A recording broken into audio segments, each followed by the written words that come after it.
baay'ee sin jaallanna bakka gammaddan bakka waliin gammanneen isiniin jedha.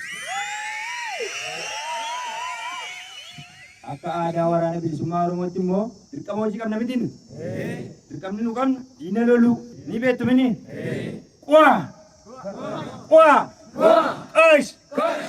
Kana raawwadhuuga. Galatooma.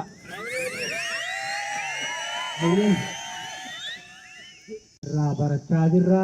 Egaa tokkummaa qabsoo Oromoo mooraa qabsoo bilisummaa Oromoo kan diina irratti xiyyaafate kan sabaaf ammoo bilisummaa ananii abbaa biyyummaaf walabummaa biyya mataa ofii mirkaneessisuudhaaf deemamu keessatti gahee keenya baachaa qabsichis maal akka fakkaatu dhaloota dhaalchisaa xurree kanarratti akka abboonni keenya jedhan ilmaan itti guddisuu qofa otoo hin taane bilisummaa dhaangeenyee saba keenyaa ilmaan keenyaa obboloota keenyaa maatii keenyaa akka walii galaatti Oromoo bilisummaa gonfachiisuudhaa fi gadaa itti qabsoorra jiru ta'uusaa beekee namni haasoftuu ka jedhu ergaa keessatti kaa'aa jiru yoo coomsine egaa aamilee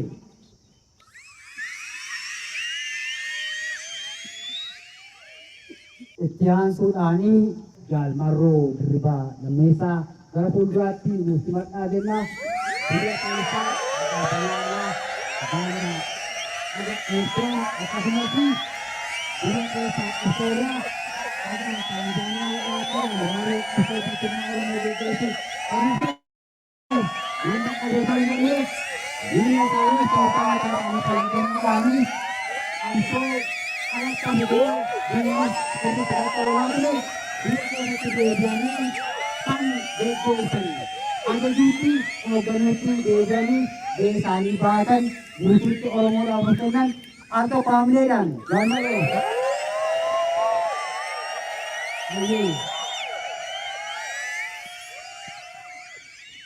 Ayyee fayyaa ta'e jaalladhi. Akkam nagumaa? Jajjaboo? Keessa baatanii? Ayyeegaa. Wanti natti baay'atee Biraanuu Juulaa intinaan natti baay'atee intinii ta'an ture intinaan nutti baay'atee affeerraa adda addaa irra turre dhufne. Ayyee waraana bilisummaa Oromoo guutuu Oromiyaa keessaa buqqisnee baasneerra amma funaansa jirraa jedhanii koottaa funaanaa asittis dhangala'eeraa jedhaa jechuudha. Dhangala'ee miti ammas dhangala'amatti fufaa jechuudha kootu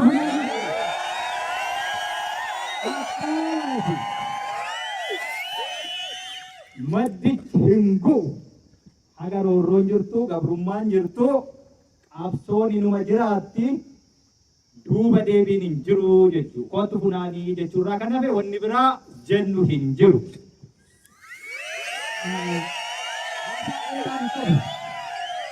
Haasaa dheeraan qabu hojii qofaan hojjenneetu guduunfaa sana haga bira geenyutti hin dhaabbannu hin soksokna hin fiigna malee.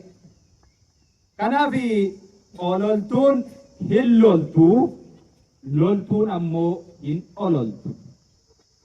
Warra ololaa achumatti gara golaa olola isaanii dhiisneetu warra lolaa gara dirreetti. Kanaaf gara dirreetti baatee waraana bilisummaa Oromoo guutuu Oromiyaa keessatti golee Oromiyaa hunda keessatti har'a kufee kuffisaa jiru gabrummaa bara dheeraa turte kana tooftaa ittiin guduunfuuf dirree irratti dhuftanii leenjitanii tooftaa sana dhuunfattanii hidhattanii kudhaammattanii sochootan sana erga dhuunfattanii garuma sanatti baatanii hojiin argisiisuu qofaa asitti waan haasofnu tokko iyyuu hin jiru.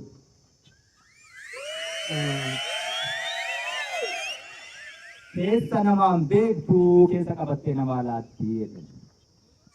Akkasuma fedhiiroo. Waan manaa nu baasee jira, waan mana nu deebisutu jira. Impaayera Itoophiyaa sila jechaa turtan kana bututtuu, impaayera bututte kana immoo raafamaa turte kana diigamuu jirti. Impaayera kufte ka jennu Tigraay achi cituu, Oromiyaan as cituu, Gambeelli achi, Beenishaangulii as cituu, Sumaaleen achi cituu, Affaar achi cituu eega ta'uu mala. impaayerri bututee ciccite kufe ka jedhamu jalqaba sammuu dhalootaa keessatti dhakkufa. Impaayerri Itoophiyaa amma biyyi Itoophiyaa jedhamtu Itoophiyummaan biyya kiyya jennee akka walootti sabaaf sablammiin biyyittii biyya kooti jennee kan irratti walii gallu biyya Itoophiyaa jedhamtu hin jirtu sammuu dhalootaa keessatti kufteetti. Biyyi sammuu dhalootaa keessatti kufte ammoo biyya walabaa fi birmada ta'anitti ciccituu isheen ooluu jechuudha. Kanaaf namni siichi ciccituu ishee eegu isheen ammayyuu ciccittee sammuu namaa keessatti sammuu dhalootaa keessatti duuteetti. Itoophiyummaa waloo irratti walii gallu hin qabnu waan ta'eef. Kanaaf impaayera kaleessa raasaa jechaa jirru Oromiyaa aannan keessaa dhadhaa baasaan suni dhiyaateeraa jechuu jaallatte moo jibbite? Dhiyaateera. Mootummaa bututaa soba qofaan jiraatu sobaan dhalatee sobaan guddatee sobaan jiraatee sobaan immoo du'uuf deemu guutummaa Oromiyaa keessatti mooraan keenya kanuma ana miti jaallan moorichi kanumaa jechuudha hin bal'ate hin guddate malee hin mixxiqne asii meetira tokkoyyuu hin sochoone jechuudha moorichi kanuma. Kanaaf iyyuu guutuu Oromiyaa keessatti leenjisuun hidhannoon immoo garami dugda diinaarraa hiikanii hidhachiisuu lolchiisuu bilisummaa sana fiduu gabrummaatti guduunfaa gochuun moorichi hin jijjiiramne iyyuu. Waraana bilisummaa Oromoo shanee maalitti beektu rifeensa gudurachuu mandara keessatti uummata keenya nu jaallata. Dhadhaaf mataan suni uummati suni ka rifeensa nuu guduru dhadhaa nu diba dhadhaa dibachuu qofa jaanjoftuun suni beekta jaanjoftuu namaa jetti jaanjoftuun akkasii sun uummanni Oromoo udaan saatuun dibu beekadhu dhadhaa isaatiin udaan saatuun dibu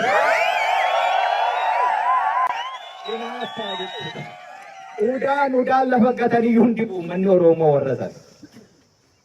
Gariin immoo wanni ilkaan 48 qabufaa tokko jira shimallis waan jettan sun shanee ilkaan isaa 48 beekta. Harkarroon akkasii sun shanee maal beekti Lammaa Magarsaa tokkanaa. Yaaboo kuni gaafa haati isaa handhuurtee iyyuu sobaa isa handhuuran fakkaata. Lammaa Magarsaa sun hoogganabbo.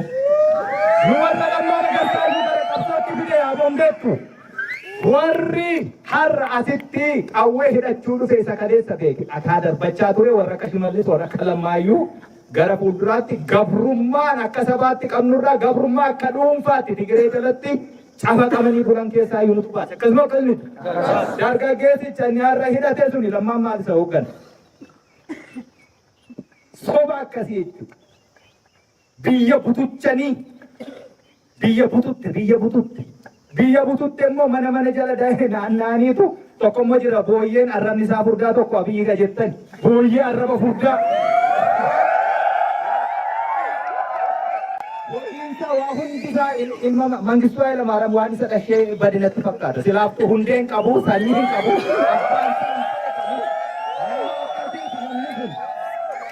Yaaboo yaa argine warra kana waliin teenye keessee waa waliin haasoftu miti. Biraanuu Juulaa seera addunyaatu hin beekani seera addunyaa dhiisii obboon seera isa biraatu hin beeka warri waliin teenye immoo seeruma biyyittii konstituushinii biyyittiirra waan jiruyyuu akkatti haasa'u hin qabu kanaaf walii galuu dadhabne beekta. Seera addunyaa miti seeruma biyyittii seeruma Itoophiyaa konstituushinii Itoophiyaan ittiin bulturra waan jiru kun akkasidha naawaa dhiyeessitu gadi baheetu wal gaafatee deebi'a jechuudha. Nama akkasii nama uffatuma keessa dhaabbatudha argina. Uummanni Oromoo waan ittiin xumurachuu qabu karaa hedduu jira. Nagaafis nuti ammayyuu har'ayyuu balballi keenya bana. Garuu olola deemaa jira amma waraana bilisummaa Oromoo waliin nagaa dubbachuu hin jiru nuti gola keessatti hin dubbannu. Gadi baanii addabaabaayyitti waan barbaadnu uummati keenya waan barbaadu beeku uummatatti dubbanne. Uummatatti dubbanneetu waan uummanni barbaadu sana immoo haga turii qeensaatu otoo hin sharafiin yoo ni argama ta'e nagaatiin ni gallaa jenna. Sun hin taane waan ta'eef wanti golatti dubbannu hin jiru. Kanaaf iyyuu deebinee jechuutti leenjisuutti hidhachuu fi lolachuutti.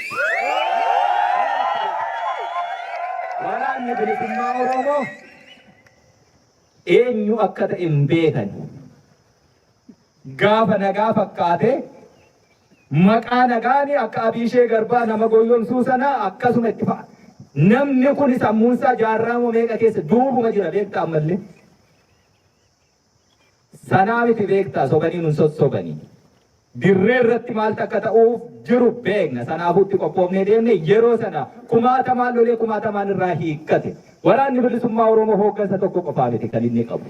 Qondaalota hedduu zooniilee 8 Oromiyaa keessa jiran keessatti eenyuyyuu jiraates jiraachuu baates lolanii lolchiisanii irraa hiikkatanii qabsoo sanatti xumura gochuu danda'anii gudunfaa gochuu danda'antu ture jira. Har'as boris jira itti leellise itti oomishe itti leenjise baase bobbaase guutee jechuudha. Jaalweertuu har'a asitti argaa jirtan kana keessumaa waraana zoonii lixaa asii ka'ee hanga handhuura biyyattii daangaa Finfinneetti socho'ee jiru itti oomishaa ture maal akka barsiisaa ture beeka waan ta'eef ololli ololames bololames waan barbaade ta'es waraanichi hin diigamu. Diigamuu hin danda'u.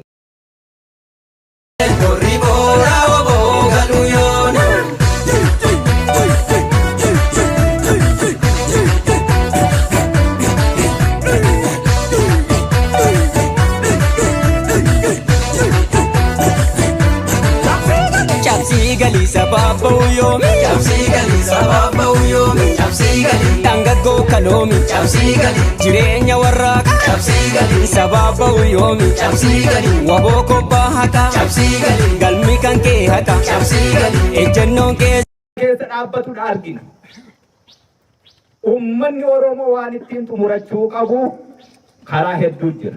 Nagaafis nuti ammayyuu har'ayyuu balballi keenya bana. Garuu olola deemaa jira amma waraana bilisummaa Oromoo waliin nagaa dubbachuu hin jiru nuti gola keessatti hin dubbannu. Gadi baanii addabaabaayyitti waan barbaadnu uummati keenya waan barbaadu beeku uummatatti dubbanna. Uummatatti dubbanneetu waan uummanni barbaadu sana immoo haga turii qeensaatu otoo hin sharafiin yoo ni argama ta'e nagaatiin ni gallaa jenna. Sun hin taane waan ta'eef wanti golatti dubbannu hin jiru. Kanaaf iyyuu deebinee jechuutti leenjisuutti hidhachuu fi lolachuutti. Waraanni bilisummaa Oromoo eenyu akka ta'e hin beekan. Gaafa nagaa fakkaate maqaa nagaani akka Abishee Garbaa nama goyyomsuu sana akkasuma itti fa'a. Namni kun sammuunsaa jaarraa meeqa keessa duubuma jira beektaa ammallee. Sanaa miti beektaa sobanii nun sossobanii. Dirree irratti maal akka ta'uuf jiru beekna. Sanaafuutti qophoofnee deemne yeroo sana kumaatamaan lolee kumaatamaan irraa hiikkate. Waraanni bilisummaa Oromoo hooggansa tokko qofaa miti kan inni qabu. Qondaalota hedduu zooniilee 8 Oromiyaa keessa jiran keessatti eenyuyyuu jiraates jiraachuu baates lolanii lolchiisanii irraa hiikkatanii qabsoo sanatti xumura gochuu danda'anii gudunfaa gochuu danda'antu ture jira. Har'as boris jira itti leellise itti oomishe itti leenjise baase bobbaase guutee jechuudha.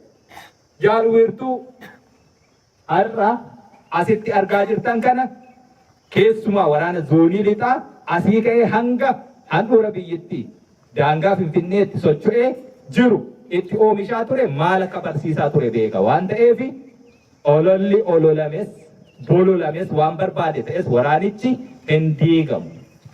Diigamuu hin danda'u. Waraana diigamuu hin dandeenye kana keessa ibdeen xixiqqoon rakkoon xixiqqoon keessumaa ammoo diinni lolaan dadhabee ololaan wallaalaa keenyaa fi jal'ataa nu keessaa qabachuu barbaadu jiru silaa akkasittiin osoo deemameera ta'e yoonayyuu hin jiru turre waraana kanatti tiksee yoonaan ga'ee. Waraanni bilisummaa Oromoo waan beeku beeka waan manaasa baasee jira. Gabrummaan manaasa baase roorrootu manaasa baase bilisummaatu immoo sagashe. Bilisummaan sun immoo karaa kamuu haa dhufu osoo hin sharafamii yoo dhufe ni ta'a.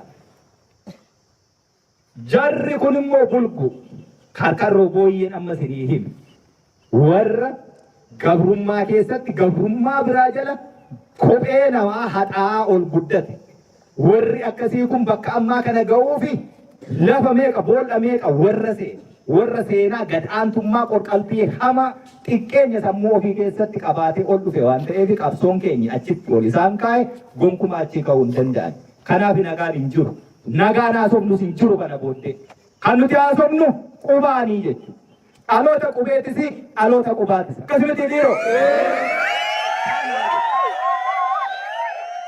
Kan asii baatanii rakkoo guddaa keessa jira uummanni keenya. Rakkoon suni nutu fide. Rakkoo sana akkamitti fidne yoo jettan mootummaan kijibduun ka dhiiga ilmaan Oromoo irra dhaabbattee aangoo barcuma siyaasaa qabatte kun warri mataan furrii ta'e nyaatee hin quufne bulguun akkasii kun bakka sana taa'uun isaaf hin malu ka'uu qaba achii jennee achii kaasuuf lolle. Achii kaasuuf waan lollee fi akka barbaadetti guutummaa Oromiyaa keessa bulufuu hin danda'u, qawwee isaatiin nagaa tiksisiisuu hin danda'u. Erga isa lollee akka inni Oromiyaa keessa akka barbaade hin garmaamne goone waan gochuu qabnutu nurra ture. Wanti gochuu qabnu bakka isaa nuti immoo lafa dhaqnee akka inni hin garmaamne goonetti nagaa tasgabbii fiduutu nurra ture. Nagaaf tasgabbii fiduu dadhabuun keenyi suni gaafatama jalaa nuun baasu. Mootummichi mootummaayyuu miti sun hattoota, shiftoota jechuudha. Shiftaa magaala keessa. Shiftaan magaala keessa akkasittiin barcuma aangoo siyaasaa qabatee uummata kana dararuu bakka sanaa kaasuuf jecha akka inni sochoon erga goone bakka isaa qaawwa uumame sana nagaaf tasgabbii fiduutu nurra ture. Kuni dadhabina keenya. Jijjiirraan nuti fiduu jirru amma kana booddee uummata bakkatti waa himatu dhabee saamamaa jiru, uummata seerri iddootti kabajamuu fi dhabee ukkaamsamee guyyaarraa guyyaatti saamamaa jiru, isa sanaaf nagaa fi tasgabbii buusuu akka inni nagaan bahee qotatee daldalatee baratee nagaan naannoo isaatti tasgabbiin naannoo isaatti bu'ee jiraatu gochuutu nurra jira. Kana gochuu hanqachuu keenyaanidha. Gaafatama seenaas gaafatama seeraa jalaas hin baatu. Kan sanarraa hafe garuu guutummaa guutuutti wanni biyyittii kana keessatti ta'u wal'aansoo bulguu walii wal qabaa jirru waliin waan wal qabatuuf wal'aansoo sana gochuu keessatti immoo bakka inni daddaaqamaa jiruu fi laaffataa jirutti bakka qabachuu danda'uutu nurra jira waan ta'eef garasitti deemuu qabna. Akkasitti leenjitanii sanaafis leenjitanii dhukaasa qofaa miti kana booddee. Uummanni keenya bakka itti ibdee furatu caaseffama akkasiitti gochuu danda'uutu nurra jira. Imalli keenya hin dhaabanne jettan isiniyyuu hin jijjiiramne jettan isiniyyuu sun hin jijjiiramne. Kana booddee lola gurguddaa miti kan nuti lollu. Lolli nuti lollu inuma beekama. Torbee booddee itti ilaaltu waan loluuf deemu dhaqxanii itti dabalamtu qawweetu dhufee lafa kana ciisuu jira waan ta'eef irraa hiiknaa jechuudha. Akkasumatti yoo boo? Akkasumatti warri kun beeke as dhaabbatee si joboo'utti jiru si qolomsee deemuuf jechuun si qircate jalaafta jalaafna hin haftan miti irraa hiikna hin hidhanna ni lolla ni lolchiisna qabrummaatti xumura dhagoonaa jechuudha.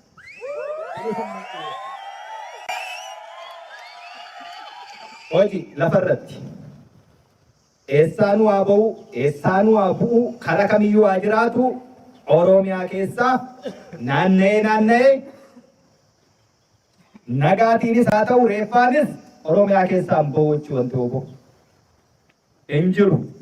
Mooraan keenya kanuma kaleessas kanuma har'as. Hin jijjiiramu. Kanaaf ololtuuf deebii laatta osoo hin taane hojiidha hojjetteetu era kanaa jetteetti argisiista. Isin kunoo warri leenji'ee bahe isa immoo kumaatamaa lolii lolchiisaa jirutti warri dhaqee dabalamu kaadhimamaan miseensa waraana bilisummaa Oromoo ta'uuf erguu fuudhuuf qophiirra jirtani ragaasan. Ololli Taanzaaniyaa deebi'uu yoo barbaadde hallayyaa bu'u galaana keessa haa deemu eenyu si dhorka? Biyyittiin mataa hagaa hudduu keessa borcameeru kana eentu eega? Ka eegu wobo. Kanu deebises wobo. Galanni kan wobo. Uummata Oromoo isa ijaaramee jiru. Qilleensa irratti si dabarsee lubbuu namaa baatee qabsaasaa of kenniin si jira taanaan sabni kee jira si baatee si galcha. Saba keenya nu baatee nu galchee jechuu boottaanee immoo uummata akkasii qabna. uummata kanaaf hojjennu. Waan hojjennu lafuma irratti hojjennu. Kanaafoo haasaan barbaachisu. Isin asii bahaa warra si dheebu waliin sin dhuunfatan tooftaa asitti warri si barsiisee si leenjise baratte gadi baateewu tooftaa sanaan dhiitee kufaas akka ammaa faasana jechuudha. Baay'ee isaa jira amma immoo waraana maaltu jira biyyittii keessa mootummichi beeku waraana saafuu miindaa kennuu hin danda'u. Birriin biyyittii akka inni ta'e hin beektaniisi. Dinagdee laamshoftee qottoonfattee har'a beeki birrii keessaa tokko baatanii gabaa deemaniitu daabboo tokko bitanii deebi'uu fi biyya deemtu. Biyya akkasiitu jira. Biyya akkasiiti taateetti. Biyya akkasii qabateetu booyyeef karkarroon fuuldura mana saabaaboo dhaabeetu maanni akkatti nabaaboo dhaabu kana namni laalee maanan ajaa'ibsiifatu jedhee bo'aa oola jechuudha. Abaaboon isa kana boonaan irratti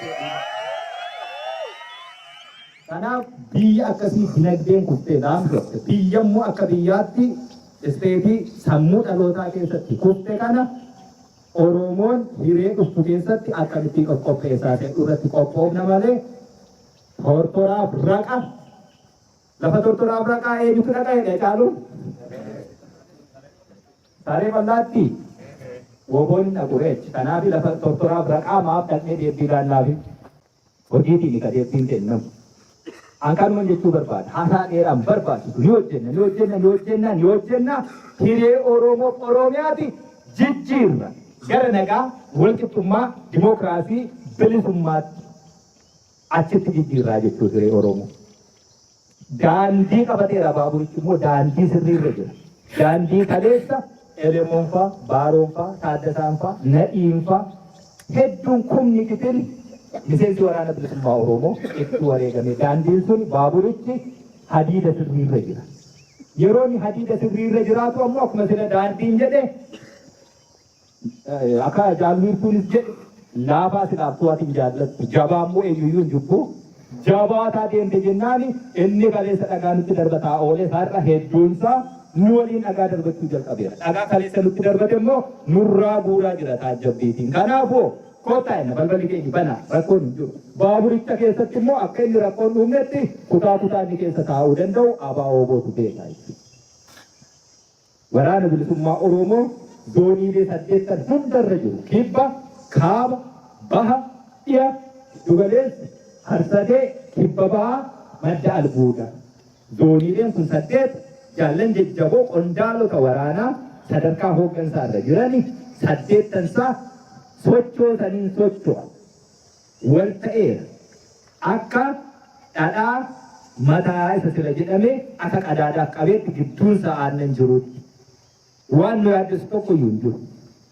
Yeroo akkasii hoo maaltu ta'a? Yeroo akkasii ololtuu, ayyaallaallattu, gantuu, kaa bakka tokko teessee waan garaa qofaa hojjetattu bakka hin qabdu waan ta'eef muramtee baddee jechuutu immoo. Kanaafis garaa laatin hin jiru. Isa sanatti dhaboobbaana. Kanarraa kan hafe mootummaa waan jedhanis hin beeknu mootummaan hin jiru Itoophiyaa keessa hattuutu jira. Hattuu waliin immoo nagaaf jecha waan haasofneerra waan haasofne immoo hattuun waan hate dabarsee hin kennu aangoo sana dhanurraa hatanii aangoo barcuma siyaasaa ka Oromoon dhiigaa fi lafeeni itti cabee isaanii nu gabrummaa jalaa baasee aangoo barcuma siyaasaa ka Oromoo gara rarraga bilisummaatti geessu ka hata waan ta'eef sana kennuu hin danda'anii sana afaan qawwee keetiin fuutaa jechuudha. Kanaafuu gara bobbaa sanaa qofa. Bobbaan bobbaa milkii, imalli imala milkii, karaan daandaanqoo siifaa ta'uu jechuudha.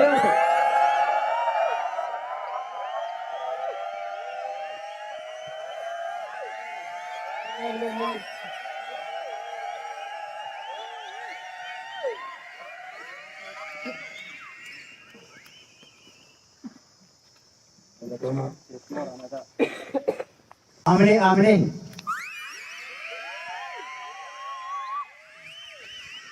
Kolega waan badhaa taa'amni keessaa bu'u ergaa jabaa kaayyoo qabsoo bilisummaa Oromoo egeree isaa garamitti akka deemaa jiru akkasumas kaleessas maal akka ture gabaabaatti sammuu keessan sammuu uummata Oromoo nu caala rakkina dabarsaa jiru. Sana keessaa immoo rakkina sana keessaa bilisummaatti baasuudhaaf nu eeggachaa jiru. Yeroo baanu isin immoo qabsoo bilisummaa Oromootiif hooggansa asii ergaa isinitti dhaammachaa jiru. Dhaamsa barnoota isinii kennaa jiru kana bakka buutanii dippilomaatii yookaan hariiroo nama ergaa dabarsu, nama imaanaa fudhatee bahe, nama saba keessatti waan asii itti himame kana hawaasatti mee hawaasa barsiisee qabsoo kanaaf hiriirsaa tikas ta'ee qabsoo kana hawaasatti mi'eessee qabsoo gaggeeffamaa jiru kana shaffisaan gabaabsee bilisummaadhaan geessuu keessatti dachaa itti gaafatamummaan dachaa dirqamni isinirraa eegama jechuudha. As keessa waan jiruuf asii bahuudhaaf ergaan itti kennamaa jiru kan dhaggeeffannee har'a miira haamilee walii laachuu har'a haala kanaan teenyee miira keessa gallee waa deebii laachuu yookiin immoo itti gammaduu qofa miti. Wanni qabsoo keenya keessatti hir'atuuf nurraa eegamu inni guddaan gadi baanee hawaasa keessatti ani qabsaa bilisummaa yookiin warraaqaadha. Warraaqaan kun immoo bakka deemutti qabsoo bilisummaa Oromoo mi'eessee sabicha qabsootiif kakaasu qabsootis goolaba gochuu keessatti baachuu qaba jedhee nama socho'u. Dirqama akkasii warra baatu ta'uu qabna. Isa kana yoo goone hawaasni keenya duris waliin jira, dachaan nu wajjin socho'a. Qabsoon keenyas immoo diinaan osoo hin tuttuqamne bakka barbaadde shaffisaan geessisuu keessatti nuti irra caalaa baay'ee hojjechuu, hawaasaaf gadi jechuu, qabsoof gadi jechuu, diina irratti immoo hojjechuu danda'uu qabna. Kan nuti hojjechuu qabnu, gadhiituu qabnu, kan nuti miidhuu qabnu diina keenya qofa gara kamiini akkaataa barbaachisaaf deebiitti laachuu dandeenyu qofa. Hawaasa keenya garuu yoomumayyuu hawaasi keenya gooftaa keenya isa sirrii isa yeroo adda addaatti hoogganni keenya as dhaabbatanii jedhan sana kan nuti bilisummaa finnuuf hawaasa keenya waan ta'eef hawaasa keessaa